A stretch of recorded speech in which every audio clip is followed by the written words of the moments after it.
ലിമാദാ അൻതും ഫീ ബിലാദിൽ കുഫ്രി.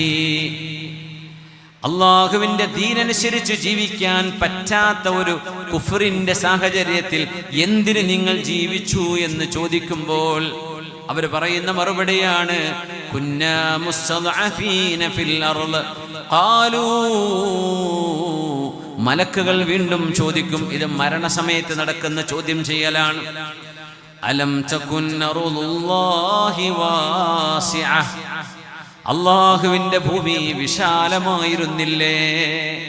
ഫതുഹാജിറൂ ഫീഹാ, അങ്ങനെ നിങ്ങൾക്ക് മൈഗ്രേറ്റ് ചെയ്യാൻ വിശാലതയുള്ള അള്ളാന്റെ ഭൂമി, ഈമാനിന്റെയും ദീനിന്റെയും ഷിആർ അനുസരിച്ച് ജീവിക്കാൻ നിങ്ങൾക്ക് കഴിയുമായിരുന്ന ഒരു രാജ്യം നിങ്ങൾക്ക് തിരഞ്ഞെടുക്കാൻ എന്തേ പ്രയാസമായത്?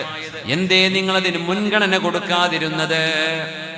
നിങ്ങൾക്ക് മൈഗ്രേറ്റ് ചെയ്യുകയോ പ്രവാസിയാവുകയോ ചെയ്യുകയായിരുന്നുവെങ്കിൽ ഷിആറുകളുള്ള ദീനിന്റെ സംസ്കാരമുള്ള ഇസ്ലാമിക സംസ്കാരമുള്ള ഇടങ്ങളും നാടുകളും നിങ്ങൾക്ക് തിരഞ്ഞെടുക്കാമായിരുന്നില്ലേ എന്ന് അള്ളാന്റെ മലക്കുകൾ അവരോട് തിരിച്ചു മറുപടി പറയുമത്രേ.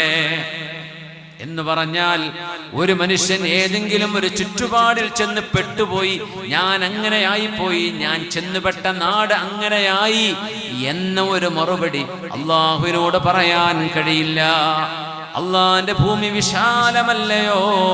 ഫതുഹാജിറൂ ഫീഹാ, ഈ മൈഗ്രേഷനൊക്കെ ഹിജ്റ തന്നെ അറബിയിൽ പറയാ.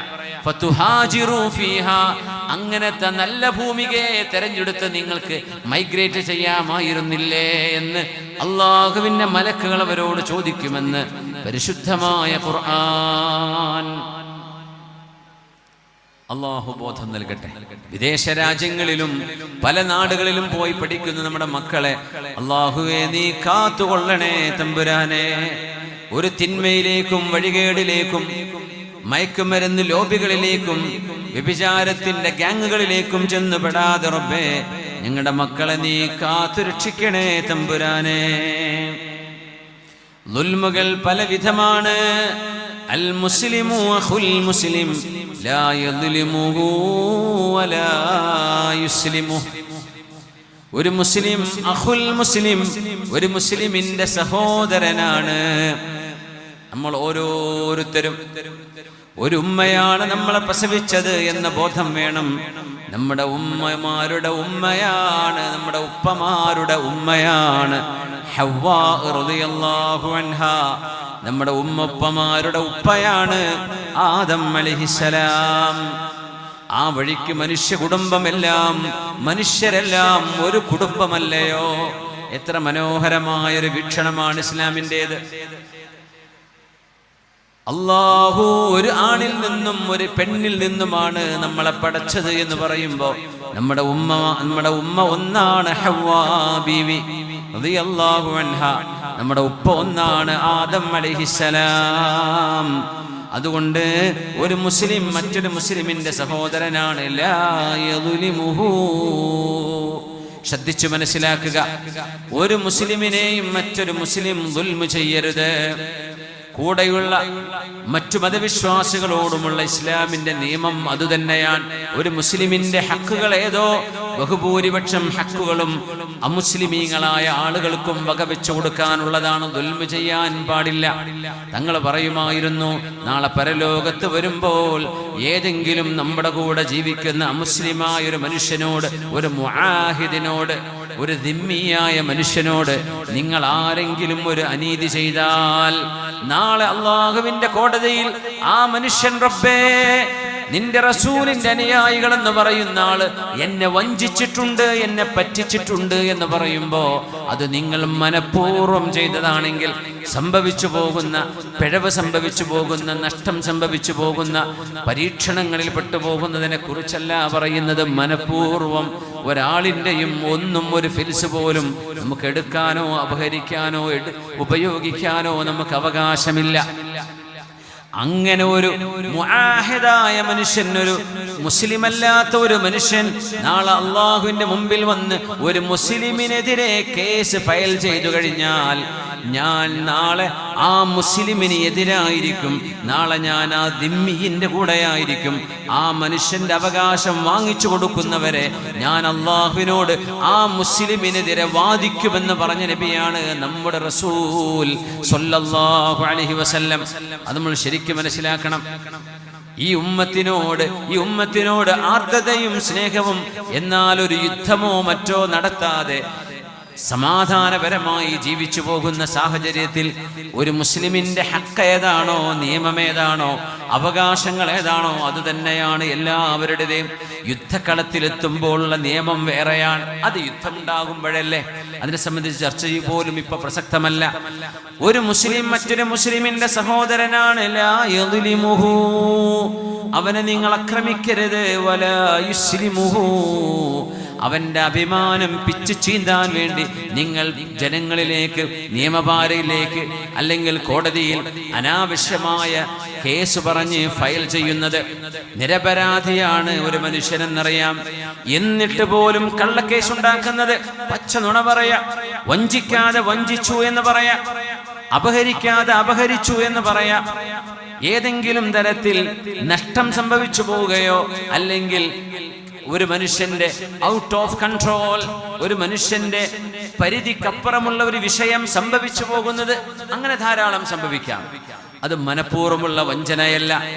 എന്നാൽ വഞ്ചനയുടെ ഉദ്ദേശത്തോടുകൂടെ വഞ്ചിച്ചതിന് കേസ് കൊടുത്തിട്ടോ അല്ലാതെയോ അവകാശങ്ങൾ നേടാനുള്ള മനുഷ്യന്റെ സ്വാതന്ത്ര്യമുണ്ട്.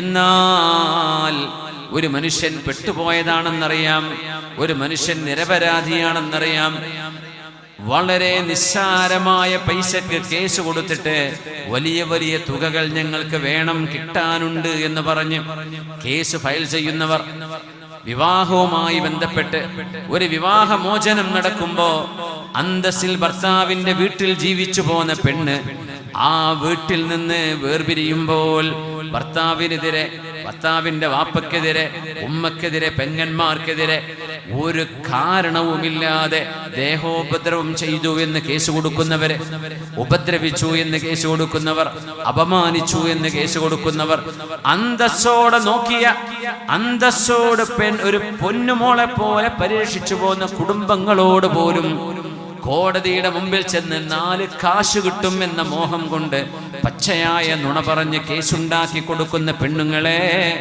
ആണുങ്ങളെ, നിങ്ങൾ ഓർക്കേണമേ, പുണ്യനബി തങ്ങൾ പറഞ്ഞ നിയമത്തിനെതിരാണ് നമ്മൾ ചെയ്യുന്നത്. എന്ത് നിസ്കാരം, പിന്നെ എന്ത് നോമ്പ്, എന്ത് ശഅബാനും റജബും റമളാനുമാണ് ഇത്തരക്കാർക്ക്. പൈസയുടെ വിഷയം വരുമ്പോ, കോടതി പെണ്ണുങ്ങൾക്ക് അനുകൂലമാണ് എന്നൊരു തോന്നൽ വരുമ്പോ പച്ചയായ നുണ പറഞ്ഞ് കേസ് കൊടുത്ത് ആളുകളെ കോടതി കയറ്റിറക്കുമ്പോൾ നിരപരാധിയായ ഒരു മനുഷ്യനെതിരാണ് നിങ്ങൾ ചെയ്യുന്നതെങ്കിൽ ആ ദുൽമ നാളെ അല്ലാഹുവിന്റെ മുമ്പിലേക്ക് വരുമ്പോൾ അന്ത്യനാളിൽ നിങ്ങൾക്ക് ഇരുട്ടായിരിക്കും. ഇരുട്ടുകളാണ്, ഘനീഭവിച്ച ഇരുട്ടാണ്. നിങ്ങൾക്ക് ഒരടി പോലും നടക്കാൻ കഴിയാതെ അല്ലാഹു നിങ്ങളെ വിചാരണയ്ക്ക് വിധേയമാക്കുന്ന ശിക്ഷ നിങ്ങൾക്കുണ്ടാകുമെന്ന് മഹാനായ റസൂലുള്ളാഹി സ്വല്ലല്ലാഹു അലൈഹി വസല്ലം. മൻ ളലമ മിനൽ അർളി ഖൈദ ശിബ്രിൻ തുവിഖഹു മിൻ സബ്ഇ അർളീൻ. ഭൂമിയുടെ അതിരുകൾ വെക്കുന്നിടത്ത് സൂക്ഷിക്കണം. വീടുകളുടെ മതിൽ കെട്ടുമ്പോൾ നമ്മൾ സൂക്ഷിക്കണം. നിങ്ങളുടെ പറമ്പിന് വേര് കെട്ടുമ്പോൾ ശ്രദ്ധിക്കണം. നിങ്ങളുടെ ഷോപ്പിംഗ് കോംപ്ലക്സോ, നിങ്ങളുടെ കച്ചവട സ്ഥാപനങ്ങളോ, നിങ്ങളുടെ ലാൻഡുമായി ബന്ധപ്പെട്ട് നിങ്ങളുടെ ഇടപാടുകൾ ചെയ്യുമ്പോൾ ശ്രദ്ധിക്കണമേ. നിങ്ങളുടെ അരികത്ത് കിടക്കുന്ന ലാൻഡ്, അരികത്ത് കിടക്കുന്ന സ്ഥലം മറ്റൊരാളിൻ്റെതാണ്. നിങ്ങളുടേതല്ലാത്ത ഒരു ചാൺ ഭൂമി ആരെങ്കിലും അന്യായമായി എടുത്തു കഴിഞ്ഞാൽ, മൻ ളലമ മിനൽ അർളി ഖൈദ ശിബ്രിൻ, ഒരു മനുഷ്യന്റെ ഭൂമിയിൽ നിന്ന് ഒരു മതിലിന്റെ ഒരു കല്ല് വെക്കുന്ന സ്ഥലം, അതാണ് ഷിബർ, ഖൈദ് ഷിബർ, ഒരു വെട്ടുകല്ല് വെക്കുന്ന സ്ഥലം. നമ്മുടെ സ്ഥലമല്ലാതെ അടുത്ത ആളിന്റെ, അയൽവാസിയുടെ സ്ഥലത്തിൽ നിന്ന് നിങ്ങൾ എടുത്താൽ തുവിഖഹു മിൻ സബ്ഇ അർളീൻ, ഈ ഭൂമിയുടെ ഉള്ളിലേക്ക് എത്രയായിരം കിലോമീറ്റർ ആഴമുണ്ടോ അത്രയും ആഴത്തിൽ ആ ഒരു ചാൺ ഭൂമി അള്ളാഹു കട്ട് ചെയ്തെടുക്കുകയും നാളെ ഖിയാമത്ത് നാളിൽ ഒരു മനുഷ്യന് നടക്കാനോ അനങ്ങാതോ കഴിയാത്ത വിധം അവൻ കട്ടെടുത്ത് വെച്ച ഭൂമികളെ ചുരുളുകളാക്കി കഴുത്തിൽ അള്ളാഹു ചാർത്തിക്കൊടുത്ത് മാലോകർക്ക് ബോധ്യപ്പെടും ദുന്യാവിൽ അന്യവന്റെ ഭൂമി മോഷ്ടിച്ചവനായിരുന്നു ഇതെന്ന് കാണിച്ചു കൊടുക്കുന്ന വിധം അള്ളാഹു ഭൂമിയിൽ കയ്യേറുന്ന ആളുകൾക്ക് അള്ളാഹു ശിക്ഷ കൊടുക്കുന്നുവെന്ന് ഇമാം ബുഖാരി ഉദ്ധരിച്ച ഹദീസാണ്. റസൂലുള്ളാഹി സ്വല്ലല്ലാഹു അലൈഹി വസല്ലം തങ്ങളാണ് പറയുന്നത്, മൻ ളലമ മിനൽ അർളി ഖൈദ ശിബിരിൻ തൂവിഖഹു മിൻ സബ്ഇ അർളീൻ. ഈ ഭൂമിക്ക് 7 ലെയറുകളാണ്. ഭൂമിയുടെ കോർ അതിന്റെ ക്രസ്റ്റിലേക്ക് എത്തുന്നത് വരെ ആ 7 ലെയറുകളിൽ നിന്നും ആ ഒരു ചാണിനെ മുറിച്ചല്ലാഹു താഴെ കട്ട് ചെയ്തെടുത്ത് മാലയായി കഴുത്തിൽ ചാർത്തി കൊടുക്കും. അതുകൊണ്ട് നിങ്ങളുടെ ഒരു ചാണോ അരച്ചാണോ ഒന്ന് പോയാൽ പോലും മറ്റൊരാളിൻ്റെത് നമ്മളിലേക്ക് വരരുത് എന്ന നിർബന്ധം വേണം. മറ്റൊരാളിന്റെ ഭൂമി നമുക്ക് വേണ്ട. നമ്മുടേതൊരാൾ അപഹരിച്ചു എന്ന് വിചാരിക്കാം, നാളെ അല്ലാഹുവിന്റെ കോടതിയിലേക്ക് പോകുമ്പോൾ നമുക്കൊരു നിധിയാണത്, നമുക്കൊരു വരുമാനമാണത്, നാളെ നമുക്കത് ഉപകാരപ്പെടും. അങ്ങനത്തെ വല്ല ദുൽമും എന്നോടാരെങ്കിലും ഒന്ന് ചെയ്തെങ്കിലെന്ന് മനുഷ്യൻ കൊതിച്ചു പോകുന്ന നേരമാണത്. എന്നല്ലാതെ മറ്റാരുടേതും നമ്മൾ അപഹരിക്കരുതേ എന്ന് റസൂലുള്ളാഹി സ്വല്ലല്ലാഹു അലൈഹി വസല്ലം മഹാനായ അബൂ സലമത്ത് ബിൻ അബ്ദുറഹ്മാൻ റളിയല്ലാഹു അൻഹു, മഹാനായ അബൂ സലമ റളിയല്ലാഹു അൻഹുവിന്റെ ഭൂമി മറ്റൊരാൾ കയ്യേറി എന്നൊരു പരാതി ഉണ്ടായിരുന്നു. അബൂ സലമ റളിയല്ലാഹു അൻഹു ആയിഷ ബീവിയോട് വന്ന് പരാതി പറഞ്ഞു. ഹബീബായ തങ്ങളുടെ വഫാത്തിന് ശേഷം ആയിഷ ബീവി റളിയല്ലാഹു അൻഹാ ചോദിച്ചിട്ട് പറഞ്ഞു, യാ അബാ സലമ ഇജ്തനിബിൽ അർള്. അബൂ സലമ, ഭൂമിയുടെ വിഷയമല്ലേ, നിങ്ങളുടേതല്ലാത്തത് തൊട്ടുപോകരുത് കേട്ടോ. ഭൂമി തൊടണ്ട, ഭൂമി തുടരുതേ, നിങ്ങളുടേതല്ലാത്തത് എടുക്കരുത്. അങ്ങനെയാണെങ്കിൽ പള്ളിയുടെയും മദ്രസയുടെയും വഖഫുകൾ കയ്യേറുന്നത് എത്ര ഗുരുതരമായ തെറ്റാണ്. മസ്ജിദിന്റെ ഭൂമി കയ്യേറുന്ന ആളുകൾ, മസ്ജിദിന്റേത് ദുരുപയോഗം ചെയ്യുന്നത്, അള്ളാഹുവിന്റെ വഖഫ് ചെയ്യപ്പെട്ട ഭൂമികളുടെ ഉടമസ്ഥാവകാശം അള്ളാഹുവിനാണ് എന്ന് മനസ്സിലാക്കണം. അത് അള്ളാഹുവിന് വഖഫ് ചെയ്യപ്പെട്ടതാണ്. അതൊരു മനുഷ്യൻ കയ്യേറിയാൽ അള്ളാഹുവിന്റെ അധികാരത്തിലാണ് കയ്യേറുന്നത് എന്ന ബോധ്യം വേണം. അബൂ സലമ റളിയല്ലാഹു അൻഹുവിനോട് ആയിഷ ബീവി പറയാണ്, ഇജ്തനിബിൽ അർള, ആ ഭൂമി വിട്ടേക്കിൻ അബൂ സലമ. فإن رسول الله صلى الله عليه وسلم قال, അല്ലാഹുവിന്റെ റസൂലല്ലയോ പറഞ്ഞത്, മൻ ളലമ ഖൈദ ശിബിരിൻ തുവിഖഹു മിൻ സബ്ഇ അർളീൻ. 7 ഭൂമിയുടെ തട്ടിലേക്ക് വരെ കയ്യേറിയ ഭൂമി അള്ളാഹു മുറിച്ചെടുക്കുകയും അതൊരു മാലയായി ഹാരാർപ്പണം ചെയ്തുകൊണ്ട് അപമാനിക്കുമെന്ന് മഹാനായ റസൂലുള്ളാഹി തങ്ങൾ. സഈദ് ഇബ്നു സൈദ് റളിയല്ലാഹു അൻഹു അവറുകളും അർവ എന്ന് പറയുന്ന ഒരു പെണ്ണും തമ്മിൽ ഒരു സ്ഥലത്തിന്റെ വിഷയത്തിൽ പ്രയാസമുണ്ടായിരുന്നു. സഈദ് ഇബ്നു സൈദ് റളിയല്ലാഹു അൻഹുവിനെ കോടതിയിലേക്ക് വിളിപ്പിച്ചു. മഹാനായ സഈദ് എന്നവര് പറഞ്ഞു, മഹാനായ അന്നത്തെ ഖലീഫയോട്, യാ അമീറൽ മുഅ്മിനീൻ, അന അൻതഖിസു മിൻ ഹഖ്ഖിഹാ ശൈആ. ആ അർവ എന്ന് പറയുന്ന പെണ്ണിന്റെ ഭൂമി ഞാൻ കയ്യേറി എന്ന് നിങ്ങൾക്ക് തോന്നുന്നുണ്ടോ? അഷ്ഹദു, അല്ലാഹുവിനെ തന്നെയാണ് സത്യം, ലസമിഅതു റസൂലല്ലാഹി സ്വല്ലല്ലാഹു അലൈഹി വസല്ലം യഖൂൽ, പുണ്യ നബി പറയുന്നത് ഞാൻ എൻ്റെ ചെവി കൊണ്ട് കേട്ടതാണ്. എന്താ പറഞ്ഞത്? മൻ അഖദ ശിബ്റൻ മിനൽ അർളി ദുൽമൻ ഫഇന്നഹു യുതവഖഹു യൗമൽ ഖിയാമ മിൻ സബ്ഇ അർളീൻ. 7 ഭൂമിയിൽ നിന്ന് അല്ലാഹു മാലയാക്കി അണിയുമെന്ന ഹദീസ് ഞാൻ എൻ്റെ ചെവി കൊണ്ട് കേട്ടതാണെന്ന് മഹാനായ സഈദ് ഇബ്നു സൈദ് ഇബ്നു അംർ ഇബ്നു നുഫൈൽ റളിയല്ലാഹു അൻഹു സഹാബിയാണ്. മഹാനവറുകൾ പറയാ, അത് കേട്ടതിന് ശേഷം എങ്ങനെയാണ്? ആ പെണ്ണ് പറഞ്ഞു, ഇത് എന്റേതാണ്. ആ ഭൂമിയാണെങ്കിലോ മഹാനായ സഈദ് തങ്ങളുടേതായിരുന്നു. പക്ഷേ അതിന്റെ മേൽ അധികാരം പറഞ്ഞു വന്നു. അതിന് സമാനമായ സംഭവം സഅദ് ഇബ്നു അബീ വഖാസ് റളിയല്ലാഹു അൻഹുവിന്റെ വിഷയത്തിൽ ഉണ്ടായിട്ടുണ്ട്. മഹാനായ സഅദ് എന്നവരെ കുറിച്ച് ഒരു പെണ്ണ് ഇതുപോലെ പരാതി പറഞ്ഞു. സഅദ് എന്നവര് ആ പെണ്ണിന്റെ ഭൂമി, കൃഷിഭൂമി കയ്യേറിയെന്ന്. ഹബീബായ നബി ഞങ്ങളുടെ സ്വഹാബിയാണ്, ദുആഇന് ഉത്തരമുള്ള സ്വഹാബിയാണ് സഅദ് ഇബ്നു അബീ വഖാസ് റളിയല്ലാഹു അൻഹു. നബിയേ ഉദ്ഉല്ലാഹ അൻ യജ്അലനി മുസ്തജാബദ് ദഅവ, നബിയേ അല്ലാഹുവിനോട് ദുആ ചെയ്യണേ, എൻ്റെ ദുആഇന് ഉത്തരം കിട്ടാൻ വേണ്ടി ദുആ ചെയ്യണേ. അപ്പോഴാ നബി ഞങ്ങൾ പറഞ്ഞത്, സഅദേ സഅദേ അത്യിബ് മത്അമക അത്യിബ് മത്അമക തകുൻ മുസ്തജാബദ് ദഅവ, നിങ്ങൾ കഴിക്കുന്ന ഭക്ഷണം ഹലാലാണ് എന്ന് ഉറപ്പുവരുത്തണേ. ഹറാം കഴിക്കരുതേ, ഹറാമായ ഭക്ഷണം തുടരുതേ, നിങ്ങളുടെ ദുആക്ക് ഉത്തരമുണ്ടായിരിക്കും. ആ സഅദ് എന്നവർ ദുആ ചെയ്ത് ഉത്തരമുണ്ടായിരുന്നു. ആ പെണ്ണിന്റെ വിഷയത്തിൽ സഅദ് എന്നവർ പറഞ്ഞു, പെണ്ണേ, നിങ്ങളുടെ ഭൂമി ഞാൻ എങ്ങനെ കയ്യേറാൻ അത് എന്റേതാണ്. അന്ന് ഇന്നത്തെ പോലെ ആധാരം അടിയാധാരം ഒന്നും ഇല്ലല്ലോ. മഹാനായ സഅദ് എന്നവർക്കറിയാം അത് സഅദ് എന്നവരുടേതാണ്. ആ പെണ്ണ് വിട്ടുകൊടുത്തില്ല. സഅദ് എന്നവർ പറഞ്ഞു, എന്നാൽ അത് നിങ്ങൾ കയ്യേറുകയാണെങ്കിൽ കയ്യേറിക്കോ. സഅദ് എന്നവർ ദുആ ചെയ്തു, പടച്ചവനെ അല്ലാഹുമ്മ അഅമി ബസറഹാ വജ്അൽ ഖബ്റഹാ ഫീ ബിരിഹാ. ഒരു ദുആയാണ്. മനസ്സ് വേദനിക്കും, അങ്ങനെയാണ്. മനസ്സ് വേദനിക്കും, അങ്ങ് ദുആ ചെയ്തു പോകും. അല്ലാഹുവേ, ആ പെണ്ണ് പറഞ്ഞത് നുണയാണെങ്കിൽ, ആ പെണ്ണ് പറഞ്ഞത് കളവാണെങ്കിൽ അവളുടെ കണ്ണിന്റെ കാഴ്ച എടുത്തു കളയണമേ. അവളുടെ ഖബറ് അവളുടെ കിണർ തന്നെ ആക്കി കൊടുക്കണമേ. സംഭവിച്ചു. അത് പെണ്ണിന്റെ കാഴ്ച പോയി. ആ ഉമ്മയുടെ കാഴ്ച നഷ്ടപ്പെട്ടു, കണ്ണ് കാണുന്നില്ല. ആളുകൾ പറയാൻ തുടങ്ങി, ഇത് സഅദ് എന്നവരുടെ ദുആയാണ്. അല്ലാഹുമ്മ അഅമി ബസറഹാ, കണ്ണിന്റെ കാഴ്ച എടുത്തു കളയണമേ.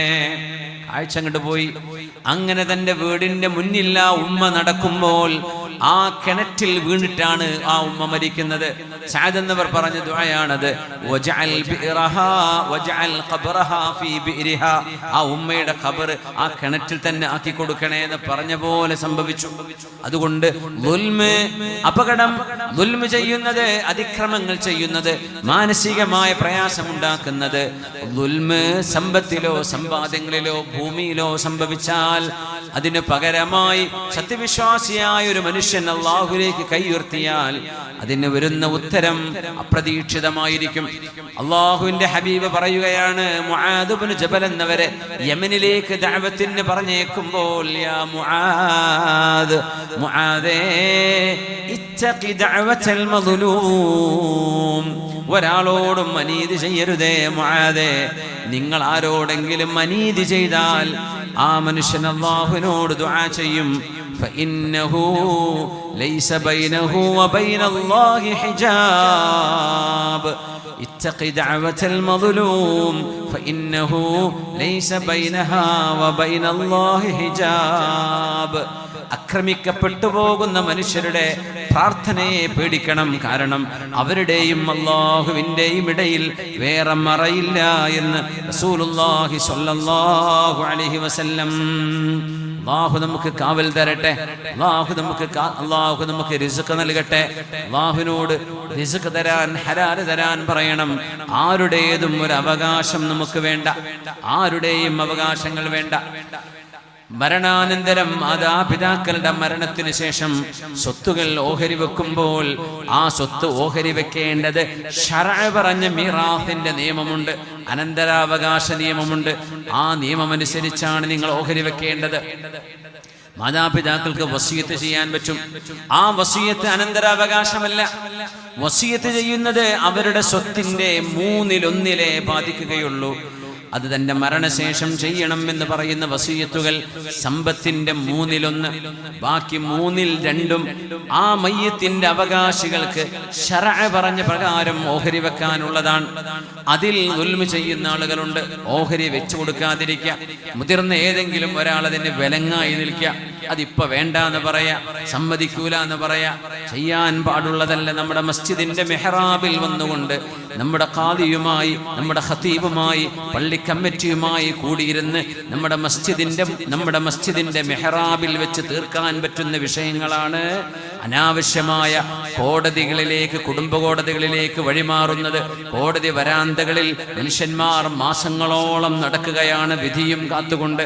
നമ്മുടെ മെഹ്റാബിൽ നിന്നുകൊണ്ട് നമ്മുടെ ഇമാമുമാർ, നമ്മുടെ ഖതീബുമാർ, നമ്മുടെ ഖാദിമാർ, നമ്മുടെ ആലിമീങ്ങൾ അവരോട് ചോദിച്ച് മനസ്സിലാക്കി പരിഹാരം കാണാൻ കഴിയുന്ന വിഷയങ്ങൾക്കാണ് നമ്മൾ കോടതികൾ കയറി ഇറങ്ങുന്നത്. അത്യാവശ്യമെങ്കിൽ അതാവാം. കോടതികൾക്ക് എത്രയോ കേസുകളുണ്ട് തീർക്കാൻ പറ്റാത്തത്. ഒരു ദിവസം എത്രയാ വരുന്നത്? ഇവരൊക്കെ മനുഷ്യന്മാരല്ലേ, സമയമെടുക്കൂലേ പഠിക്കാനും കേസറിയാനും? അത് നീട്ടിക്കൊണ്ടുപോകും വർഷങ്ങളോളം. എന്നിട്ട് അനന്തരാവകാശികൾ മരിച്ചു പോകും, അവരുടെ മക്കളായിരിക്കും പിന്നെ വരിക. അപ്പൊ വീണ്ടും കോംപ്ലിക്കേറ്റഡായി, ഇങ്ങനെ കോംപ്ലിക്കേഷനായി ഹക്കുകൾ വീടാതെ കിടക്കുമ്പോൾ ആ മരിച്ച മയ്യത്തിന് സമാധാനമുണ്ടോ ഖബറിൽ? ഹക്കടപാടുകൾ ശരീഅത്ത് പറഞ്ഞ പോലെ ചെയ്യണം. ആണോഹരിയും പെണ്ണോഹരിയും എന്ന് പറയുന്ന രണ്ട് ഓഹരിയുണ്ടല്ലോ, നമുക്കൊക്കെ അറിയൂലേ അത്? പെണ്ണുങ്ങൾ വാശി പിടിക്കരുത്. ആണോഹരി പെണ്ണുങ്ങൾക്ക് വേണമെന്ന് പറയരുത്. എന്തുകൊണ്ട് പറയരുത്? അള്ളാന്റെ നിയമം അങ്ങനെയാണ്. എന്തുകൊണ്ടാണ് അള്ളാന്റെ നിയമം അങ്ങനെ ആവാൻ കാരണമെന്ന് നിങ്ങൾ ശരിക്കൊന്ന് ബോധിക്കണം. ഒരാണിന് ലഭിക്കുന്ന ഓഹരി, ആ ആണ് വീടിന്റെ ചെലവ് കൊടുക്കേണ്ട ആളാണ്. ആ ആണൊരിക്കൽ പിതാവാണ്, ഭർത്താവായിരിക്കും. ആ ആണാണ് വീട് വെക്കേണ്ടത്. ഈ കിട്ടിയ ഓഹരിൽ നിന്ന് അവൻ ചെലവഴിക്കണം. അവന്റെ പെങ്ങൾക്ക് കിട്ടിയ സ്വത്ത് അവന് കിട്ടിയതിന് പകുതിയെ കാണൂ. ആ പെങ്ങളുടെ സ്വത്ത് അവൾക്കുള്ളതാണ്, അവളതിന് ചെലവഴിക്കേണ്ടതില്ല. അവൾക്ക് ചെലവഴിക്കാൻ അവളുടെ ആങ്ങള കാണും, അവളുടെ ഭർത്താവ് കാണും, അവളുടെ മക്കള് കാണും. അവളുടെ സ്വത്ത് അവൾക്കുള്ളതാണ്. എന്നാൽ ആണിന്റെ സ്വത്ത് അങ്ങനെയാണോ? ആണിന്റെ സ്വത്ത് കൊണ്ടാണ് ജീവിച്ചിരിക്കുന്ന ഉമ്മയെ ചികിത്സിക്കേണ്ടത്. ആണിന്റെ സ്വത്ത് കൊണ്ടാണ് അവന്റെ മക്കളെ അവന് കെട്ടിക്കുന്നത്, അവന്റെ മക്കൾക്ക് വിദ്യാഭ്യാസം നൽകുന്നത്. ആണിന്റെ സ്വത്ത് കൊണ്ടാണ് പള്ളിക്കും മദ്രസക്കും ദാനം ചെയ്യുന്നത്. ആണിന്റെ സ്വത്ത് കൊണ്ടാണ് വീടിലെ ചെലവ് പുലർത്തുന്നത്. ആണിന്റെ സ്വത്ത് കൊണ്ടാണ് മറ്റു ആവശ്യങ്ങളൊക്കെ നിർവഹിക്കപ്പെടുന്നത്. അതിനൊക്കെ ചെലവഴിക്കാനുള്ളതാണ് ആണിൻ്റേത്. അതുകൊണ്ട് ശറഅ് പറഞ്ഞു പെണ്ണിന്റെ ഇരട്ടിയാണ് ആണിനെ എന്ന്. എന്നാൽ പെണ്ണിന് കിട്ടുന്നതോ അവൾക്ക് മാത്രം സൂക്ഷിച്ചു വെക്കാനുള്ളതാണ്, ചെലവഴിക്കേണ്ടതില്ല. അവൾക്ക് വേണമെങ്കിൽ ചെലവഴിച്ചാൽ മതി. ആണിൻ്റേത് അങ്ങനെയാണോ? ആണിൻ്റേത് അവൻ മജ്ബൂറാൻ, അവൻ കുടുംബനാഥനാൻ. അവന്റെ ഭാര്യയെ നോക്കണം, മക്കളെ നോക്കണം, ജീവിച്ചിരിപ്പുള്ള ഉമ്മയോ വാപ്പയോ ഉണ്ടെങ്കിൽ അവരെ നോക്കണം. അവരുടെ ചികിത്സയുടെ ചെലവ് ആണ് ചെലവഴിക്കാനുള്ളതാണ്, പെണ്ണിനുള്ളതല്ല. അതുകൊണ്ട് പെണ്ണുങ്ങളെ, ആണോഹരിയും പെണ്ണോഹരിയും നമുക്ക് വേണ്ട, നമുക്ക് ഒരുപോലെ മതി എന്ന് അനന്തര സ്വത്തിൽ വാശി പിടിക്കരുത്. അനന്തര സ്വത്ത് നിയമം ഖുർആൻ പറഞ്ഞ നിയമമാണ്. അത് വിശുദ്ധ ഖുർആനിന്റെ നിയമമാണ്. അത് അങ്ങനെ തന്നെ കിടക്കട്ടെ. അതിന്റെ വിഷയത്തിൽ ദുൽമുണ്ടാവരുത്. ആരെങ്കിലും കയറിയിട്ട് എനിക്ക് ആ ഒരു റോഡ് സൈഡ് തന്നെ വേണം, ഈ പ്ലോട്ട് തന്നെ വേണം, അതെനിക്ക് വേണ്ട, അത് മറ്റൊരാളെടുത്താൽ മതി എന്നൊന്നും പറയരുത്. മസ്ലഹത്തോടുകൂടെ നമ്മുടെ പള്ളി കമ്മിറ്റി ഭാരവാഹികൾ ചെയ്യുന്നത് വലിയൊരു ദൗത്യമാണ്. പള്ളി കമ്മിറ്റി ഭാരവാഹികൾ മസ്ലഹത്ത് ചെയ്യുന്ന ഒരു ദൗത്യമുണ്ടവർക്ക്. നമ്മുടെ മഹല്ലിൽ വരുന്ന വിഷയങ്ങൾക്ക് പരിഹാരം കാണുന്നത്, പ്രശ്നങ്ങളെ പരിഹരിക്കുന്നത്. ആ പ്രശ്നങ്ങൾ ഒരു മസ്ജിദിന്റെ ഭാരവാഹികൾ ഇരുന്ന് പരിഹരിക്കുമ്പോൾ ആ പരിഹാരം സ്വീകരിക്കാൻ ഉത്തരവാദപ്പെട്ട ആളുകൾ തയ്യാറാവുകയും വേണം. ആര് പറഞ്ഞാലും ഞാൻ കേൾക്കില്ല എന്ന ധിക്കാരം നാളെ ഖബറിലേക്ക് പോകുമ്പോൾ ഇരുട്ടിന്റെ ഭാണ്ഡങ്ങളുമായിട്ടാണ് പോകുന്നത് എന്നോർക്കണം. ഇന്നല്ലദീന യഅകുലൂന അംവാലൽ യതാമാ ദുൽമാ ഇന്നമാ യഅകുലൂന ഫീ ബുതൂനിഹിം നാറാ വസയസ്ലൗന സഈറാ. യതീംഖാനകളും അറബി കോളേജുകളും മദ്രസയും പള്ളിയുമെല്ലാം അമാനത്താണ്. അവർക്കുള്ള സമ്പത്ത്, അവർക്ക് വേണ്ടി വരുന്ന ദാനം, അവർക്ക് വരുന്ന വഖഫ് വഴിമാറ്റി ചെലവഴിക്കുക പാടുള്ളതല്ല. വഴിമാറ്റി ചെലവഴിക്കുക പാടുള്ളതല്ല. ഒരു ദീനീ സ്ഥാപനത്തിനോ പള്ളിക്കോ വരുന്ന ഫണ്ട് അതിന്റെ കമ്മിറ്റിക്കാർക്ക് റോൾ ചെയ്യാനുള്ളതല്ല, തൊടാൻ പാടില്ല. ലക്ഷങ്ങളോ കോടികളോ പള്ളിക്ക് വരുമാനമുണ്ടാകാം. ആ അക്കൗണ്ടിൽ നിന്ന് ഒരു വ്യക്തിപരമായ ആവശ്യത്തിന് എത്ര കമ്മിറ്റിക്കാർ കൂടി സമ്മതം കൊടുത്താൽ പോലും ആ സമ്മതം അള്ളാഹു സ്വീകരിക്കുകയില്ല. എന്തുകൊണ്ട്? അത് അമാനത്താണ്, പള്ളിയുടെ ഹുർമത്തുള്ള സ്വത്താണത്. ഒരു വ്യക്തിക്ക് ഉപയോഗിക്കാനുള്ളതല്ല, ഒരു വ്യക്തിക്ക് ഉപയോഗിക്കാനുള്ളതല്ല. അത് മസ്ജിദിനോ അനുബന്ധ സ്ഥാപനങ്ങൾക്കോ ഉള്ളതാണ്. റോള് ചെയ്യാൻ പോലും പാടില്ല. ഇന്ന് ഒരു 10 ലക്ഷം അടിക്കും, നാളെ ഞാനത് തിരിച്ചു തരാം എന്ന് ചോദിക്കുന്ന ആൾ ഒരു പക്ഷേ പള്ളിക്ക് 50 ലക്ഷം കൊടുത്ത ആളായിരിക്കും. പക്ഷേ ഈ 10 ലക്ഷം കൊടുക്കാൻ പറ്റുമോ? കൊടുക്കാൻ പാടില്ല. എന്തുകൊണ്ട്? ഇത് അമാനത്താണ്, യതീമുകളുടെ സ്വത്ത്. മുതഅല്ലിമീങ്ങൾക്ക് വഖഫ് ചെയ്തത്, പള്ളിക്കും മദ്രസക്കും വഖഫ് ചെയ്തത് എത്രയോ സൂക്ഷ്മതയോടുകൂടെ കൈകാര്യം ചെയ്യേണ്ടതാണ്. അല്ലാഹുവേ, നീ തൗഫീഖ് നൽകണേ തമ്പുരാനേ. ആമീൻ യാ റബ്ബൽ ആലമീൻ. മത്വലുൽ ഗനീ ദുൽമുൻ, കടം വാങ്ങിയിട്ട് തിരിച്ചു കൊടുക്കാതിരിക്കുന്ന പ്രവണത ഇന്ന് വർദ്ധിച്ചുകൊണ്ടിരിക്കുകയാണ്. കടം വാങ്ങിയിട്ട് അടിച്ചു പൊളിച്ച് നടക്കുക, കടം വാങ്ങിയിട്ട് തിരിച്ചു കൊടുക്കാതെ സമയമായിട്ടും തന്റെ കയ്യിൽ ആ കാശ് തിരിച്ചു വന്നിട്ടും വേറെ ആവശ്യങ്ങൾക്ക് വേണ്ടി ചെലവഴിച്ച് കടക്കാരുടെ കടം വീട്ടാതിരിക്കുന്നത് മത്വലുൽ ഗനീ ദുൽമുൻ. ഖാല റസൂലുള്ളാഹ് സ്വല്ലല്ലാഹു അലൈഹി വസല്ലം, സമ്പത്തുള്ള ഒരാള് കടം തിരിച്ചു കൊടുക്കാതെ ബുദ്ധിമുട്ടാക്കുന്നത് ദുൽമാണ് എന്ന് റസൂലുള്ളാഹി സ്വല്ലല്ലാഹു അലൈഹി വസല്ലം. മത്വലുൽ ഗനീ ദുൽമുൻ, മത്വലുൽ ഗനീ ദുൽമുൻ. ആ ഹദീസ് മനസ്സിലാക്കുക 3 വാക്കുകളാണ്. മത്വൽ അൽ ഗനീ ദുൽമുൻ, സമ്പത്തുള്ള ഒരാള് സ്വൈപ്പാക്കുക. മത്വൽ എന്ന് പറഞ്ഞാൽ നാളെ തരാം, മറ്റന്നാ തരാം, പിന്നെ തരാം. ഉണ്ടായിട്ട് കൊടുക്കാതിരിക്കുക, ഉള്ളത് കൊടുക്കാതിരിക്കുന്നതിനെ കുറിച്ചായി പറയുന്നത്. ഒരു മുഅസ്സിറാണെങ്കിൽ, ഏതെങ്കിലും ഒരാൾക്ക് അങ്ങനെ ആ കടം പറഞ്ഞ സമയത്ത് കൊടുക്കാൻ കഴിയാതെ വന്നിട്ടുണ്ടെങ്കിൽ കടം കൊടുത്ത ആളുകൾ അവർക്ക് സമയം നീട്ടിക്കൊടുക്കണം. അങ്ങനെ നീട്ടിക്കൊടുക്കുകയാണെങ്കിൽ കടം കൊടുത്ത ആള് എത്രയാണോ കടം കൊടുത്തത് ആ സംഖ്യ അയാൾക്ക് സ്വതക്ക കൊടുത്ത പോലെയാണ്. ഓരോ ദിവസം കൂടുന്നതിനും ഓരോ ദിവസം അത്രയും സംഖ്യ നിങ്ങൾ സ്വതക്ക ചെയ്ത കൂലി നിങ്ങൾക്ക് ലഭിക്കുമെന്ന് അഷ്റഫുൽ ഖൽഖ് സ്വല്ലല്ലാഹു അലൈഹി വസല്ലം. ജോലി ചെയ്തവർക്ക് ശമ്പളം കൊടുക്കുന്നത്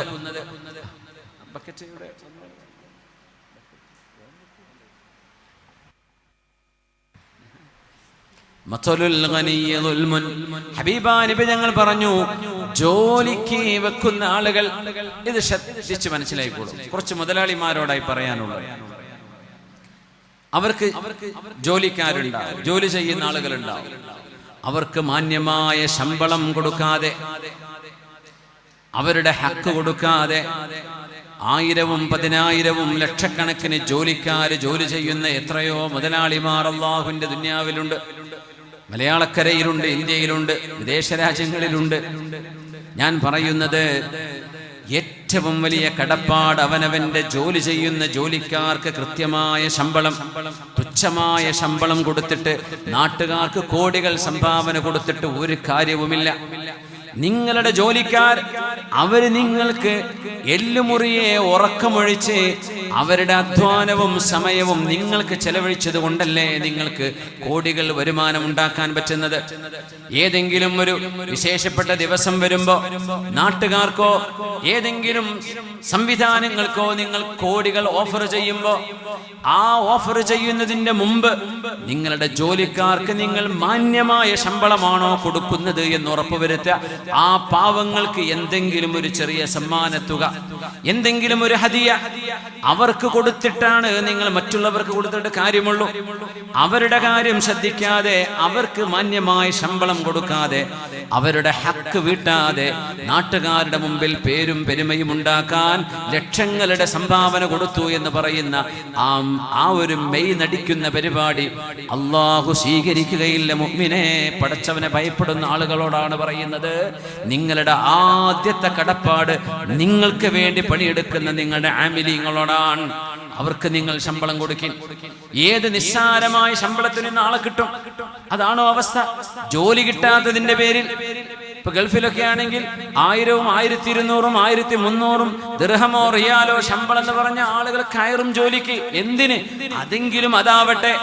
പക്ഷേ ആ മനുഷ്യൻ ചെയ്യുന്ന അധ്വാനം കൊണ്ട് 1000ങ്ങളും 10000ങ്ങളും ഈ മുതലാളിക്ക് ലഭിക്കുമ്പോ ആ പാവപ്പെട്ട ജോലിക്കാരന് ശമ്പളം വർദ്ധിപ്പിക്കേണ്ട ഒരു ബാധ്യത ഇയാൾക്കില്ലേ? അയാൾ ഗതികെട്ടിട്ടാണ് നിൽക്കുന്നത്. സ്വന്തം റൂമിന് ചെലവും ഭക്ഷണവും കഴിഞ്ഞാൽ എന്താ ബാക്കിയുണ്ടാവുക? എന്തുണ്ടാകും കയ്യില്? അതിന്റെ പേരിൽ അവർ മോഷ്ടിക്കാൻ അവർ നിർബന്ധിതരാകുന്നു. അനിയന്ത്രിതമായി സമ്പാദിക്കാൻ അവർ നിർബന്ധിതരാകുന്നു. ജോലിയിൽ കള്ളത്തരം കാണിക്കാൻ അവർക്ക് തോന്നിത്തുടങ്ങുന്നു. ഇതൊക്കെ ചെയ്യുമ്പോ അവനവന്റെ ലേബേഴ്സിന്, അവനവന്റെ എംപ്ലോയീസിന് കൃത്യമായ ശമ്പളം നമ്മൾ നൽകുന്നുണ്ടോ? അവർക്ക് ഒരു മാന്യമായ ഒരു മാർക്കറ്റ് സ്കെയിൽ അതുണ്ടാകുമല്ലോ ഏതൊരു നാട്ടിലും. അത് കൊടുക്കണം. ഏറ്റവും ചെറിയ ശമ്പളം കൊടുത്താൽ ആളുകൾ നിൽക്കും, മജ്ബൂറ് കൊണ്ട്, വേറെ ജോലി കിട്ടാത്തത് കൊണ്ട്. എന്നിട്ട് ഇവിടെ കോടികളാ കൊടുക്കുന്നത്. ആ കോടികൾ പോകട്ടെ, 1000ങ്ങൾ കൊടുത്താൽ സ്വന്തം 1000കണക്കിന് ജോലിക്കാർ എത്ര സന്തോഷിക്കും. അവരുണ്ടായത് കൊണ്ടല്ലേ നമുക്ക് കോടികൾ ഉണ്ടായത്. അതുകൊണ്ട് മുതലാളിമാർ ശ്രദ്ധിക്കുക, അവനവന്റെ ജോലിക്കാരോട് നിങ്ങൾക്ക് കടപ്പാടുണ്ട്. അവരെ കഴിഞ്ഞിട്ടേ നിങ്ങൾക്ക് നാട്ടുകാരുടെ വിഷയം നോക്കേണ്ടതുള്ളൂ. ആ ജോലിക്കാർ ഉണ്ടായതിന്റെ പേരിലാണ് നിങ്ങൾക്ക് ഇങ്ങനെ പൊതുരംഗത്തിറങ്ങാനും അല്ലെങ്കിൽ നിങ്ങൾക്ക് പേരും പ്രശസ്തിയും ഉണ്ടാകാനും നിങ്ങൾക്ക് കാരണമാകുന്നത്. ഹബീബായ നബി തങ്ങൾ കാനൻ നബിയു സ്വല്ലല്ലാഹു അലൈഹി വസല്ലമ യഹ്തജിമു, നബി തങ്ങൾ കൊമ്പ് വെക്കുമായിരുന്നു, കപ്പിംഗ് ചെയ്യുമായിരുന്നു, ഹിജാമ ചെയ്യുമായിരുന്നു. വലം യകുൻ യളിമു അഹദാ അജ്റഹു, ഒരാളുടെയും കൂലി നബി തങ്ങൾ കുറക്കുമായിരുന്നില്ല. ഒരു ഹജ്ജാമിന് നബി തങ്ങൾ അന്ന് കൊടുത്തത് 1 ദീനാറാണ്. 1 ദീനാർ എന്ന് പറയുന്നത് 4.5 ഗ്രാം സ്വർണമാണ്. 4.25 ഗ്രാം സ്വർണത്തിനാണ് 1 ദീനാർ എന്ന് പറയാം. 4.25 ഗ്രാം സ്വർണം. ഒരു കപ്പ് വെച്ചതിനൊന്നും കപ്പിങ്ങിനൊന്നും അങ്ങനെ ഒരു കൂലെന്ന് കൊടുക്കൂല. 1 ദിർഹം 2 ദിർഹം ധാരാളമാണ്. പക്ഷേ നബി തങ്ങൾ മാന്യമായ ശമ്പളം കൊടുത്തു. അതുകൊണ്ടാണ് ഞാൻ നേരത്തെ പറഞ്ഞത്, മുതലാളിമാർ മാന്യമായ ശമ്പളം കൊടുക്കണം. ഏറ്റവും ബേസിക് സാലറിയിൽ നിർത്തിയിട്ട് കുറെ ആളുകളെ വെച്ച് ജോലി ചെയ്തിട്ട് ഞാൻ ഇത്രത്തോളം ആളുകൾ എൻ്റെ കൂടെ ഉണ്ടെന്ന് മേനി പറയലൊന്നുമല്ല മനുഷ്യത്വം എന്ന് പറയുന്നത്. അവർക്ക് മാന്യമായ ശമ്പളം കൊടുക്കും. മാർക്കറ്റിൽ നിങ്ങൾക്ക് അവർ ലാഭമുണ്ടാക്കി തരുന്നില്ലേ? അവർ കച്ചവടം ചെയ്യുന്നില്ലേ? അവർ നിങ്ങൾക്ക് വേണ്ടി പെർഫോം ചെയ്യുന്നില്ലേ? അതിന് റിവാർഡ് കൊടുക്കും. അവരെ സന്തോഷിപ്പിക്കാൻ ആദ്യം, എന്നിട്ടാകാം പുറം ലോകത്തെ. ഒരു കൂലിക്കാരന്, ജോലി ചെയ്ത ആൾക്ക് നിങ്ങൾ ശമ്പളം കൊടുക്കണം, അവരുടെ വിയർപ്പ് വറ്റുന്നതിന്റെ മുമ്പ് എന്ന് പറഞ്ഞ നബിയാ നമ്മുടെ റസൂലുള്ളാഹി സ്വല്ലല്ലാഹു അലൈഹി വസല്ലം. ഇനി ജോലിക്കാരോട് പറയാം, ശരിക്ക് പണിയെടുക്കണം. നമ്മൾ അമാനത്താണ് ഏറ്റെടുത്തിരിക്കുന്നത്. ആ അമാനത്തിനെ കൃത്യമായി നിറവേറ്റണം. ജോലിയിൽ വഞ്ചന ചെയ്യരുത്, ജോലിയിൽ ദുൽമ ചെയ്യരുത്, മുതലാളിക്ക് നഷ്ടം വരുന്ന തരത്തിലുള്ള കമ്മീഷനുകളോ പരിപാടികളിലേക്കോ പോകരുത്. കാരണം അത് സ്വന്തം കമ്പനിക്ക് നഷ്ടം വരുത്തിക്കൊണ്ട് അവനവന്റെ കീശയിലേക്ക് എടുക്കുന്ന എല്ലാ തരത്തിലുമുള്ള കമ്മീഷനുകളും ചോദ്യം ചെയ്യപ്പെടുന്നതാണ്. നിങ്ങളുടെ കമ്പനിക്ക് നഷ്ടം വരുത്തിയിട്ട് നിങ്ങൾ എടുക്കുന്ന കമ്മീഷൻ അത് മുതലാളിയുടെ അറിവോടുകൂടെയാണെങ്കിൽ കുഴപ്പമില്ല, കമ്പനിയുടെ അറിവോടുകൂടെയാണെങ്കിൽ കുഴപ്പമില്ല. അല്ലാതെ നിങ്ങളും സപ്ലയറും തമ്മിൽ ഒരു എഗ്രിമെന്റിൽ നിങ്ങൾ വാങ്ങിക്കുന്ന സാധനത്തിന് വാങ്ങിക്കുന്ന കമ്മീഷൻ ആ മുതലാളിയുടെ ലാഭത്തിലേക്ക് പോകുന്നത് അതിൽ നിന്ന് കുറച്ചുകൊണ്ടാണ് നിങ്ങൾക്ക് നൽകുന്നതെങ്കിൽ അത് ജായിസാവാൻ തരമില്ല. അതുകൊണ്ട് സൂക്ഷിക്കണേ. അല്ലാഹു സുബ്ഹാനഹു വ തആല കാര്യങ്ങൾ മനസ്സിലാക്കാൻ തൗഫീഖ് തരട്ടെ.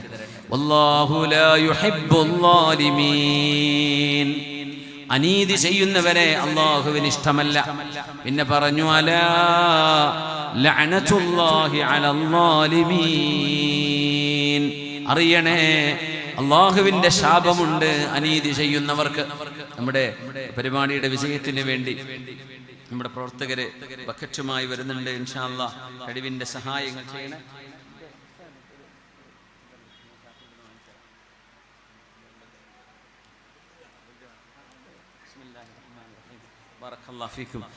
നമ്മളെ പരിപാടിയുടെ വിജയത്തിന് വേണ്ടി നിങ്ങളുടെയൊക്കെ സഹായം വേണം. നേരത്തെ പറഞ്ഞ നമ്മുടെ സെക്കൻഡ് ഫ്ലോറിന്റെ നിർമ്മാണം 13,500 സ്ക്വയർ ഫീറ്റിൽ നമുക്കത് പൂർത്തിയാക്കാനുണ്ട് ഇൻഷാ അല്ലാഹ്. അത് എത്ര സ്ക്വയർ ഫീറ്റ് ആണോ നിങ്ങളെ കൊണ്ടാവുന്നത് നിങ്ങളത് ഏറ്റെടുക്കണം. ഇവിടെ നമ്മൾ അങ്ങനെ ഒരു പിരിവൊന്നും നടത്തുന്നില്ല, പക്ഷെ നിങ്ങൾ ശ്രദ്ധയിലേക്ക് കൊണ്ടുവരാൻ. വമ്പ്രാൻ ഉസ്താദ് വലിയ പ്രായമായി, ആരോഗ്യമൊക്കെ വളരെ പ്രയാസത്തിലാണ്. ഇവിടെ ദർസുണ്ട്, ഒരുപാട് സ്ഥലങ്ങളിൽ ഖാദിസ്ഥാനമുണ്ട്, അടുത്ത് ക്ലാസ് ഉണ്ടാവും, വേദുണ്ടാവും, ഷാവറുണ്ടാകും. ഈ ഓട്ടത്തിനിടയിൽ നമ്മുടെ ഈ സ്ഥാപനത്തിൽ ഒരു മാസത്തിൽ ആവശ്യമുള്ള 17-18 ലക്ഷം രൂപ ഒരു മാസം ഇവിടെ ചെലവുണ്ട്. 18 ലക്ഷം രൂപ ഒരു മാസത്തിൽ ചെലവുണ്ട്. നമ്മൾ എപ്പോഴെങ്കിലും വന്ന് ഏതെങ്കിലും ഒരു കുറച്ച് പൈസ കൊടുത്തു പോയാൽ തീരുന്ന വിഷയമല്ല ഇത്. വർഷങ്ങളോളം നീണ്ടുപോകുന്ന വൈജ്ഞാനിക സപര്യയാണിത്. 17 ലക്ഷം ഒരു മാസം ഇതിന് വേണമെങ്കിൽ അതിന്റെ പിന്നിൽ എത്ര പ്രവർത്തിക്കേണ്ടി വരും? ഓരോ മുതലാളിമാരെയും നാട്ടിലും മഹല്ലിലും ഓടി നടന്ന് അവരെയൊക്കെ പോയി കണ്ട്, അതെ എന്താണ് കഴിഞ്ഞ മാസം അവിടെ ഉസ്താദന്മാർക്ക് ശമ്പളം പോലും കൊടുക്കാൻ പറ്റിയില്ല എന്നാ പറഞ്ഞത്. യാ അല്ലാഹ്, അത് വളരെ വേദനാജനകമാണ്. നമ്മളിപ്പോ പറഞ്ഞ വിഷയവും അതാണ്. പക്ഷെ നമ്മളെ കൊണ്ട് പറ്റില്ലെങ്കിൽ എന്ത് ചെയ്യും?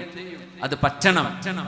ഉസ്താദുമാർക്ക് ശമ്പളം കൊടുക്കണം, അവർക്കും കുടുംബമല്ലേ, അവർക്കും ഒരുപാട് ചെലവുകൾ ഉണ്ടാകില്ലേ, മാസത്തിൽ ശമ്പളം കിട്ടുമെന്ന പ്രതീക്ഷയിൽ പലതും പ്ലാൻ ചെയ്തു പോകില്ലേ. അതുകൊണ്ട് ഉസ്താദുമാർ കഴിഞ്ഞ മാസത്തെ ശമ്പളം കിട്ടാതെയാണ് ഇപ്പോഴും നിൽക്കുന്നത്. അതുകൊണ്ട് ബഹുമാന്യരെ എല്ലാവരും ഒന്ന് കൈയഴിഞ്ഞ്, നമ്മുടെ ബക്കറ്റിലാണെങ്കിൽ അങ്ങനെ, അല്ലെങ്കിൽ നിങ്ങൾ നേരിട്ട് ഓഫീസിലോ ഉസ്താദിനെയോ നമ്മുടെ ചെയർമാനെയോ പ്രവർത്തകരെയോ സുബൈർ ഉസ്താദിനെയോ പറ്റുന്ന ആളുകളെ സമീപിച്ച് നിങ്ങളെ കൊണ്ട് കഴിയുന്ന നല്ലൊരു സഹായം ചെയ്യണം. ഈ സ്ഥാപനം മഹാനായ ഖാസിം ഉസ്താദിന്റെ ഒരുപാട് കാലത്തെ ഓടി നടന്ന ഒരു വിയർപ്പിന്റെയും അധ്വാനത്തിന്റെയും ഫലമാണ്. അത് നമ്മൾക്ക് നമ്മുടെ കയ്യിലേക്ക് ഏൽപ്പിച്ചിട്ട് ഉസ്താദ് പോയി, ഇതൊക്കെ ആക്കി തന്നു, ഇനി നിങ്ങൾ നടത്തിക്കൊണ്ടുപോവേണമേ. ആ ഉത്തരവാദിത്തമാണ് നമ്മൾ ചെയ്യുന്നത്. അതുകൊണ്ട് എല്ലാവരും ഇമാം ഷാഫി അക്കാഡമി എന്ന് പറയുന്ന ഈ മഹിതമായ സ്ഥാപനത്തിന്റെ കൂടെ എപ്പോഴും ഉണ്ടാകണം. നിങ്ങളുടെ വീട്ടിലൊരു വിശേഷപ്പെട്ട കല്യാണമോ സൽക്കാരമോ എന്തെങ്കിലും ഒരു വിശേഷപ്പെട്ട ഭക്ഷണം ഉണ്ടാക്കുമ്പോൾ ഒരു ചെമ്പ് ഭക്ഷണം നമ്മുടെ മുത്തഅല്ലിമീങ്ങൾക്ക് നേരത്തെ പറയാം, ഇന്ന ദിവസം ഞങ്ങൾക്ക് കല്യാണമുണ്ട്, അന്നത്തെ ഉച്ചക്കത്തെ ഭക്ഷണം ഞങ്ങൾ തരട്ടെയോ എന്ന് പറഞ്ഞ് ഇവിടുത്തെ മുത്തഅല്ലിമീങ്ങൾക്ക് ഒരു നേരത്തെ ഭക്ഷണം നിങ്ങൾ കൊണ്ട് കൊടുക്കാൻ പറ്റിയാൽ അൽഹംദുലില്ലാഹ് എത്ര സന്തോഷമായിരിക്കും. ഏതായാലും കല്യാണത്തിന് ചോറ് വെക്കും, ഒരുപാട് ആളുകൾ വന്ന് കഴിച്ചു പോകും.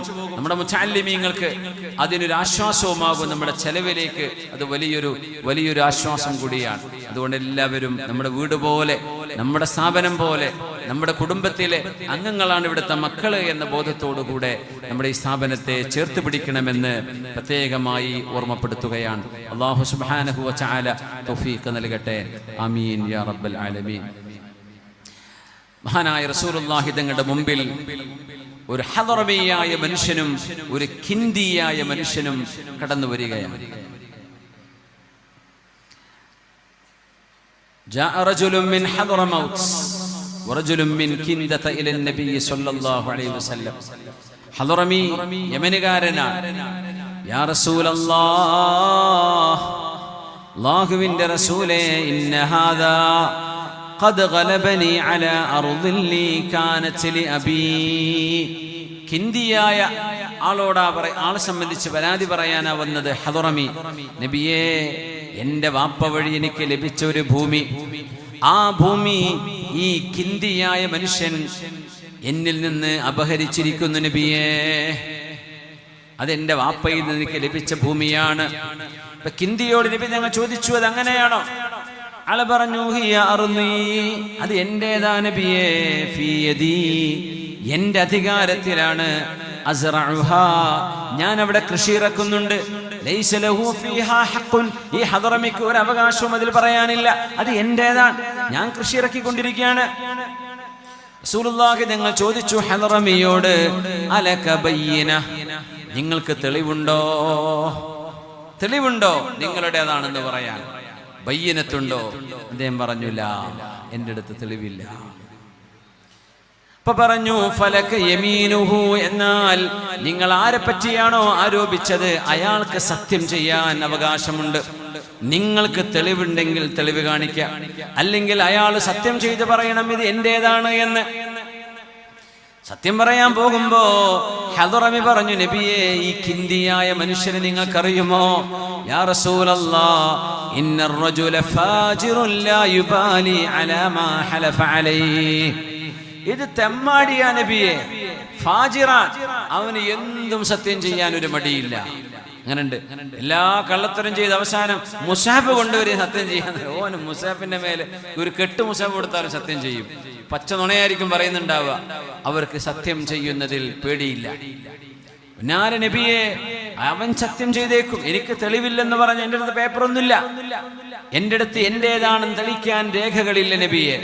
പക്ഷേ അത് അവൻ്റെതാണെന്ന് പറഞ്ഞവൻ സത്യം ചെയ്താൽ ആ ഭൂമി അവൻ്റെതായി മാറുകയും ചെയ്യും നബിയെ. അവനാണെങ്കിലോ നുണ പറയാൻ മടിയില്ലാത്ത ആളാ നബിയെ. ഇന്നർ റജുല ഫാജിറുൻ ലാ യുബാലി അലാ മാ ഹലഫ അലൈഹി വലൈസ യതവറഉ മിൻ ഷൈഇൻ. ഒരു സൂക്ഷ്മതയുമില്ലാത്ത ആളാണ് നബിയെ ഈ മനുഷ്യൻ. എന്ത് ചെയ്യും? ലൈസ ലക മിൻഹു ഇല്ലാ ദാലിക്. ഈ സന്ദർഭത്തിൽ നിങ്ങൾക്ക് തെളിവ് ഹാജരാക്കാൻ കഴിയാത്തതുകൊണ്ട് ആ ഖിന്ദിയുടെ സത്യമേ എനിക്ക് സ്വീകരിക്കാൻ പറ്റൂ. അയാൾ സത്യം ചെയ്ത് പറയാൻ തുടങ്ങി. അള്ളാഹുവിന്റെ നാമത്തിൽ പടച്ചവനെ വെച്ച് സത്യം ചെയ്യാൻ തുടങ്ങി. സത്യം ചെയ്യുമ്പോൾ ശ്രദ്ധിക്കണേ, അള്ളാഹുവിനെയോ അള്ളാഹുവിന്റെ വിശേഷണങ്ങളെയോ മാത്രമേ നമുക്ക് സത്യം ചെയ്യാൻ പാടുള്ളൂ എന്നാണ്. എന്റെ ഉമ്മയാണേ സത്യം, എന്റെ മക്കളാണേ സത്യം, അങ്ങനെ പറയാൻ പാടില്ല. എന്റെ തലയാണ് സത്യം, എന്റെ കുട്ടിന്റെ തലയാണ് സത്യം, എന്റെ മക്കളാണ്, ഒന്നും പറയാൻ പാടില്ല. സത്യം ചെയ്യുന്നത് അള്ളാഹുവിന്റെ പേര് വെച്ചുകൊണ്ടാണ്, അള്ളാഹുവിന്റെ നാമം വെച്ചുകൊണ്ടേ സത്യം ചെയ്യാവൂ. അല്ലെങ്കിൽ അള്ളാഹുവിന്റെ അസ്മാഉകളും സിഫാത്തുകളും, അലീമായ അള്ളാഹുവിനെ തന്നെയാണ് സത്യം, ഖാദിറായ അള്ളാഹുവിനെ തന്നെയാണ് സത്യം, അങ്ങനെയൊക്കെ പറയാം. സത്യം ചെയ്തപ്പോൾ അല്ലാഹുവിന്റെ റസൂല് ആ മനുഷ്യൻ സത്യം ചെയ്തത് എന്റേതാണെന്ന് പറഞ്ഞ് തിരിച്ചു പോകുമ്പോ പറയുകയാണ്, അമാ ലഇൻ ഹലഫ അലാ മാലി സാഹിബിഹി ലിയഅകുലഹു ദുൽമാ. സ്വന്തം സഹോദരന്റെ ഭൂമി അത് എന്റേതാണ് എന്ന് പറഞ്ഞ് ആ സഹോദരന്റെ ഭൂമി തട്ടിയെടുക്കാൻ ഉദ്ദേശിച്ചുകൊണ്ട് അയാൾ സത്യം ചെയ്യുകയായിരുന്നുവെങ്കിൽ അള്ളാഹുവിന്റെ മുമ്പിലേക്ക് അവൻ കാണാൻ ചൊല്ലുമ്പോൾ അള്ളാഹു അവനിൽ നിന്നും മുഖം തിരിക്കുമെന്ന് നബിയുനാ റസൂലുള്ളാഹി സ്വല്ലല്ലാഹു അലൈഹി വസല്ലം. അതുകൊണ്ട് കള്ളസത്യങ്ങൾ പറയരുത്, കള്ളസാക്ഷിത്വങ്ങൾ പറയരുത്. കള്ളസത്യം പറയുന്നത് അള്ളാഹുവിന് ഇഷ്ടമല്ല. കള്ളസത്യം പറയരുത്, അള്ളാഹു അത്രമേൽ വെറുക്കുന്നതാണത്. പച്ച നുണയായിട്ട് സത്യം ചെയ്ത് പറയാം. ആ പറയുന്നതോ ഏതെങ്കിലും ഒരാളുടെ ഒരവകാശം അപഹരിക്കാൻ വേണ്ടിയാണെങ്കിൽ അള്ളാഹു നാളെ മുഖം തിരിച്ചു കളയുമെന്ന് മഹാനായ നബി തങ്ങൾ. അള്ളാഹു മുഖം തിരിച്ചാൽ റബ്ബിന്റെ റഹ്മത്ത് അവർക്ക് കിട്ടുക സാധ്യമല്ല. അതുകൊണ്ട് കാത്തു സൂക്ഷിക്കുക. ബിസ്മില്ലാഹിർ റഹ്മാനിർ റഹീം.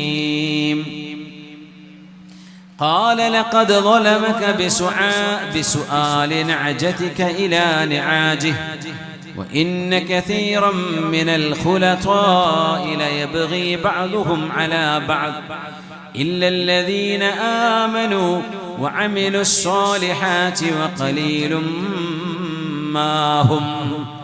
ഇനി പറയുന്നത് ഷായർ, പരസ്പരം കൂറോടുകൂടെ കച്ചവടം ചെയ്യുന്ന ആളുകൾ. സയ്യിദുനാ ദാവൂദ് അലൈഹിസ്സലാമിന്റെ മുമ്പിൽ വന്ന ഒരു വിഷയം. രണ്ട് മലക്കുകൾ ജിബ്രീൽ അലൈഹിസ്സലാമും മീകായിൽ അലൈഹിസ്സലാമുമായിരുന്നു എന്നാണ് ചരിത്രം. അവര് മനുഷ്യരൂപത്തിൽ കടന്നു വന്നു. ദാവൂദ് നബി അലൈഹിസ്സലാം മസ്ജിദിൽ ഇരിക്കുകയാണ്. മഹാനവറുകളുടെ മസ്ജിദിലല്ല, മഹാന്റെ മഹ്കമയിൽ വിധി പറയുന്ന സ്ഥലത്തിരിക്കുമ്പോ അവിടുത്തെ പാറാവുകാർ അകത്ത് വിടാൻ അവരെ സമ്മതം കൊടുക്കാതിരുന്നപ്പോ മതിൽ ചാടിക്കൊണ്ടാണ് അവര് വന്നത്. തസവ്വറുൽ മിഹ്റാബ്. ബിസ്മില്ലാഹിർ റഹ്മാനിർ റഹീം. وهل أتاك نبأ الخصم إذ تسوروا المحراب. ഇത് മലക്കുകൾ ദാവൂദ് നബിയുടെ മുമ്പിൽ വന്ന് അഭിനയിച്ചതായിരുന്നു എന്നാണ്. അഭിനയിക്കുന്നത് അങ്ങനെ കാണിച്ചു, യഥാർത്ഥം അങ്ങനെയായിരുന്നു. ഇതൊരു പരീക്ഷണമായിരുന്നു. മലക്കുകളാണ് ഇത് ചെയ്തത്.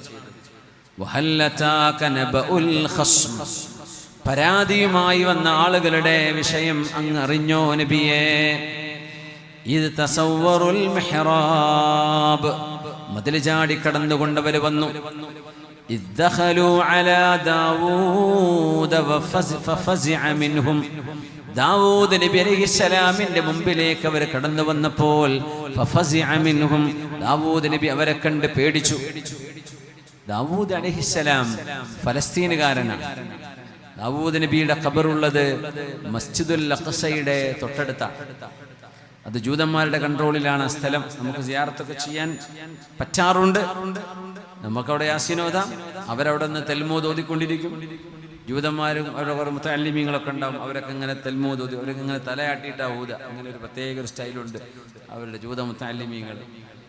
അവരങ്ങനെ തൽമൂദ് തൗറാത്ത് ഓതിക്കൊണ്ടിരിക്കും. നമുക്കിപ്പുറത്ത് ദാവൂദ് നബിന്റെ മഖാമിന്റെ ജൂതന്മാരുടെ ഒരു അവർ ചെയ്തതിലൊരു നല്ല കാര്യം ഞാൻ കാണുന്നത്, ദാവൂദ് നബിയുടെ മഖാമിൽ ചെല്ലുമ്പോൾ പുരുഷന്മാരൊക്കെ തലമറക്കണം, നിർബന്ധം.